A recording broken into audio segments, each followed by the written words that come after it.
The NFL superstar's widow and son tell people about the severe memory loss that led to a diagnosis, their hope of helping others with a documentary on CTE risks. Kathie Lee Gifford, the widow of NFL great Frank Gifford, and their son Cody are lending their support to the commercial release of the emotional documentary Requiem for a Running Back, which explores the effects of chronic traumatic encephalopathy, more commonly known as CTE, the brain disease that led to Frank's death.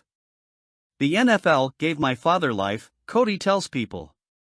But at the same time, there were dangers. The legendary New York Giants star-turned-sports broadcaster was tough on the field and fast with play-by-play or football, basketball and golf analysis on air. But in the years before Frank's death in 2015 at age 84, his family began to notice breaks in his memory. On one of their last nights together, Cody says, in the span of 1 minute or 2 minutes, he had forgotten everything I had just said. When Cody first saw Requiem for a Running Back, an independent documentary released in 2017 about fellow football star and CTE sufferer Lewis Cunningham, in which Frank appears, I just let out a big sigh, he recalls. It struck me all the similarities these guys had gone through. Cody approached Cunningham's daughter, Rebecca, the documentary's director. I said, how can we help direct traffic to this?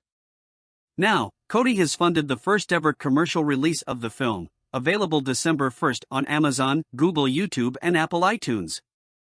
He and Kathie Lee hope that it will reach a wider audience and educate more athletes and their families about CTE.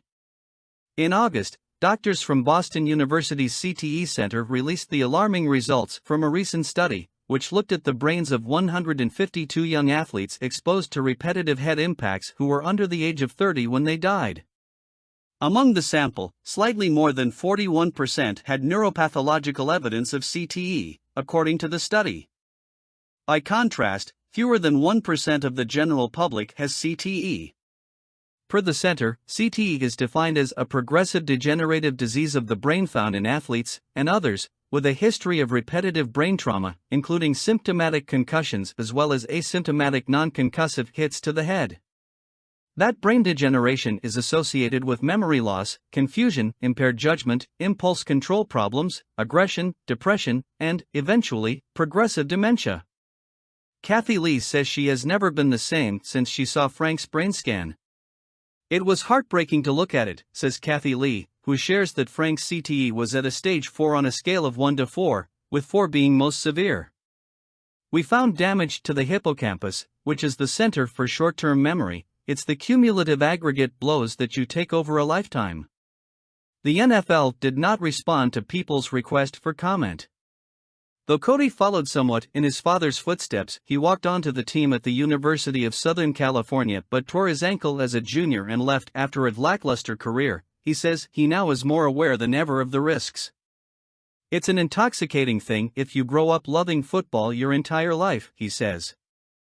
I lived it and breathed it. It's hard to walk away. Both mom and son say they are committed to more widely sharing what they know about CTE, and the hope that there could be prevention and treatment.